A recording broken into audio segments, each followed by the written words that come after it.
और दूसरा, गवर्नमेंट की पॉलिसी में इंकरेजमेंट बहुत होनी चाहिए, क्योंकि शुरू में बेशक थोड़ा सा लोग ज़रा ज़्यादा पैसा कमा लें, अगर वो नहीं करेंगे तो प्राइवेट सेक्टर इन आता What was your first project in that constructive period जो आप कहता है?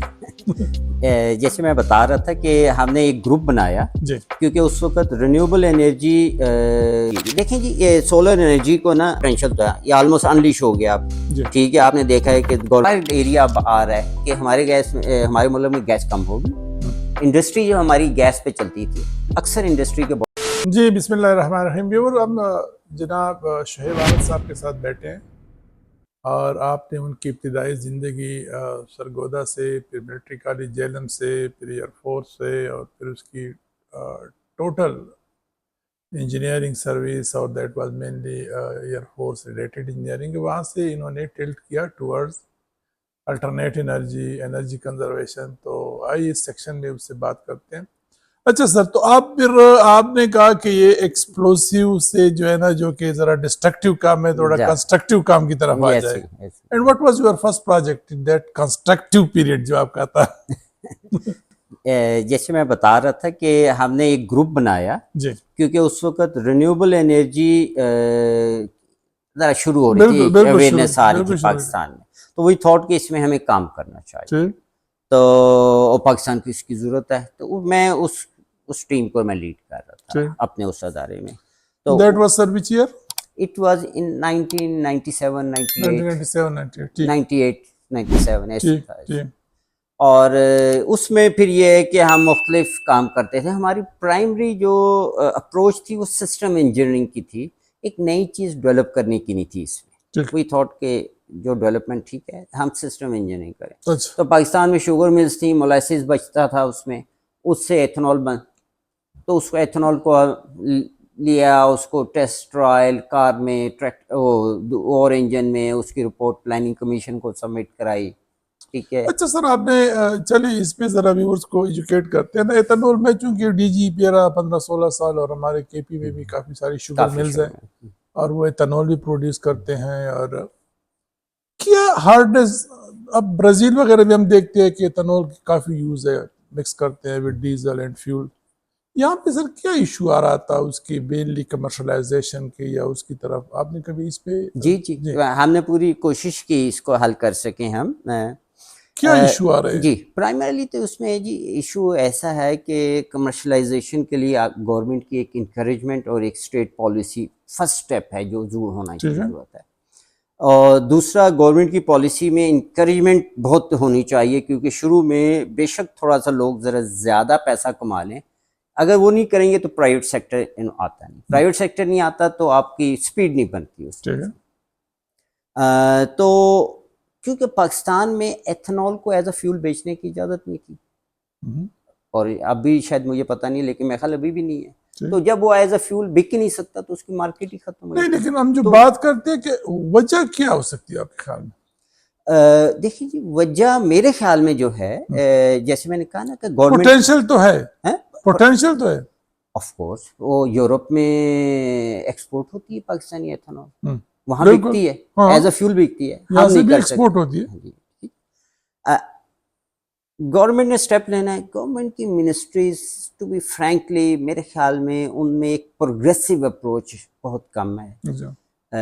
एक जो प्योर मिनिस्ट्रीज हैं जहाँ फाइल वर्क होता है, वहाँ कॉम्पिटेंसी का भी किसी हद तक अब वो है। They are very good in, अच्छा ये चीज़, ये पैरा ऐसे लिख दिया, फाइल मूव होगी, लेकिन एक नई चीज़ को एब्जॉर्ब करना, उसको एक पिक्चर में लाना कि अच्छा मुल्क के लिए कैसे ये यूजफुल होगी, उसको ले जाना। अच्छा, प्राइस वाइज आपने देखा था कि जो एथेनॉल जो गन्ने वगैरह से हम बनाते हैं, वो प्राइस वाइज हमारे जिसको हम बायोडीजल भी कहते हैं, हमारे इस नॉर्मल फ्यूल के साथ प्राइस वाइज कैसे पड़ता है?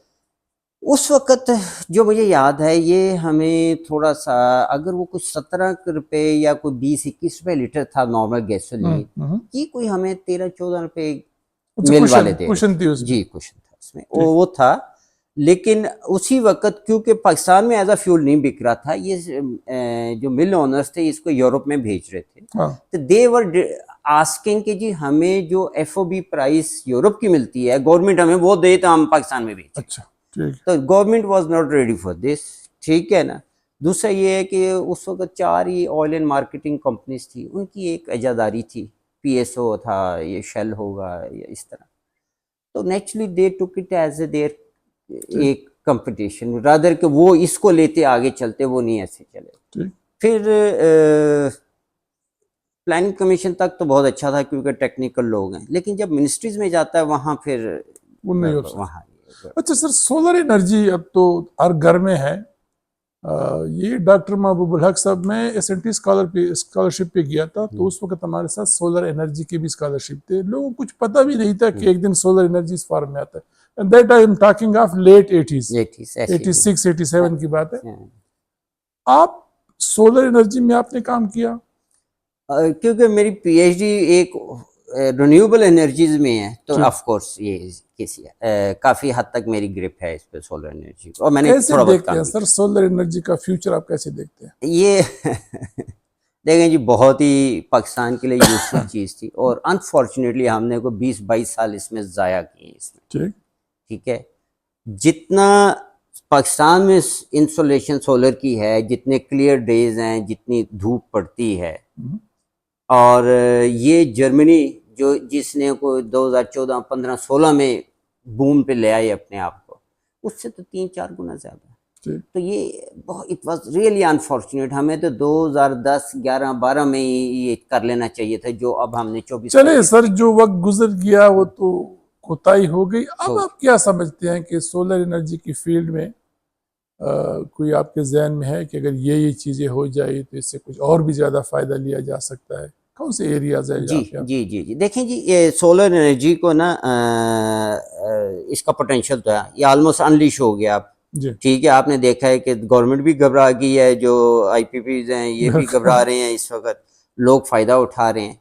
अभी ये पोटेंशियल तकरीबन पाकिस्तान में 1.5 या 2.5 टाइम्स ऊपर जा सकता है, फिर जाके एक सैचुरेशन आएगी, हमें जितनी जरूरत है। अभी जो हम गलती कर रहे हैं कि हम इसको ब्रेक कर रहे हैं जस्ट बिकॉज का हमारी एनर्जी कॉस्ट दूसरी ज्यादा है, विच इज रॉन्ग थिंग मेरे ख्याल में। ऐसा नहीं करना चाहिए। एक सस्ती चीज है, आप इसको बढ़ाते जाएं। जो एक अलग बीमारी है उसका अलग इससे ना करें, इसको ना ब्रेक करें आप।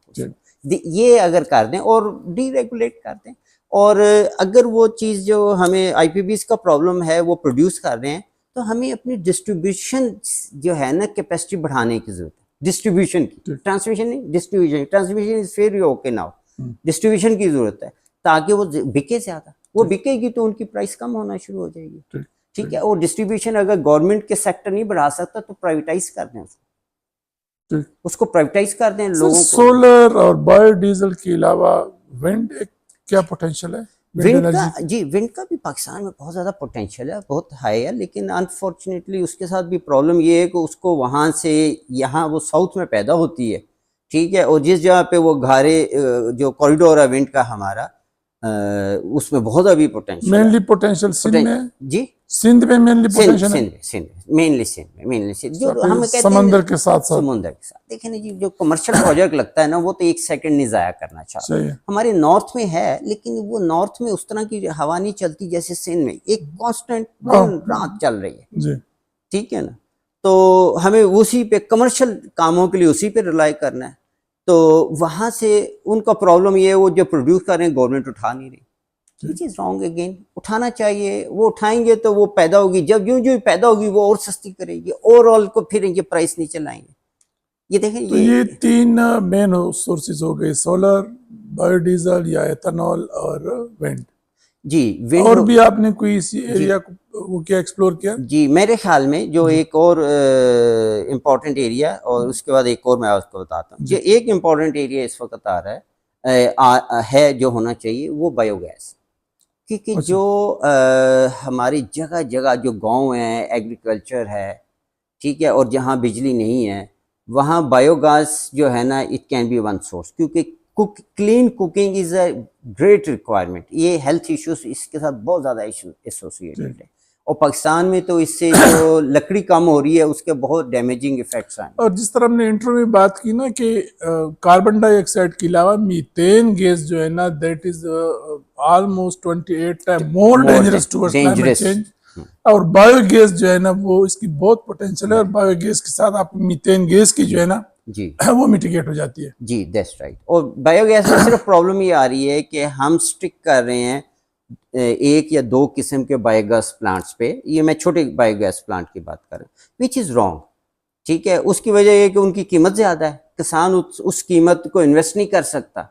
ठीक है, अगर आप उसको मुफ्त दें तो उसको कदर नहीं आती। वैसे डॉक्टर साहब आपकी इन्फॉर्मेशन के लिए और व्यूअर्स के लिए भी बायोगैस पे हमने स्पेसिफिक एक वो किया है पॉडकास्ट, और उसमें हमने स्पेसिफिकली बायोगैस प्लांट में बैठ के डॉक्टर खुर्शीद साहब है, सिविल सर्वेंट थे, फॉरेस्टर थे, अच्छा एडिशनल सेक्रेटरी रिटायर हो गए, लेकिन अब प्रैक्टिकली वो लगाते हैं। अच्छा, माशाल्लाह। बड़े, और हमने उसके साथ उसके बायोगैस प्लांट में बैठ के जो है ना उसकी रिकॉर्डिंग की, और वो हमारे अगले हफ्ते हमारे अपलोड हो जाएगी। अच्छा, सो दैट इज रियली एक बड़ा प्रॉमिसिंग एरिया है और बहुत पोटेंशियल है पाकिस्तान में। अच्छा सर, एक आप और भी कह रहे थे, एक और प्रॉमिसिंग और रिक्वायर्ड एरिया आ रहा है कि हमारे मुल्क में गैस कम होगी।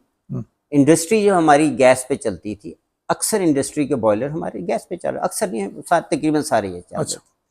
अब जब वहाँ गैस कुछ टाइम बंद होती है तो आप फैक्ट्री नहीं बंद कर सकते। फैक्ट्री बंद करेंगे तो आपका हर चीज़ तबाह हो जाती है ना। उसको चलाने के लिए अब लोगों ने क्या, इमीडिएट चलाना तो है, उन्होंने लकड़ी जला दो, ये कर दो।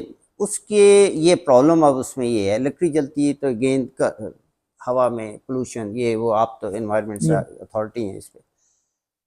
उसके लिए जो गैसीफायर टेक्नोलॉजी है ना, उसको कर।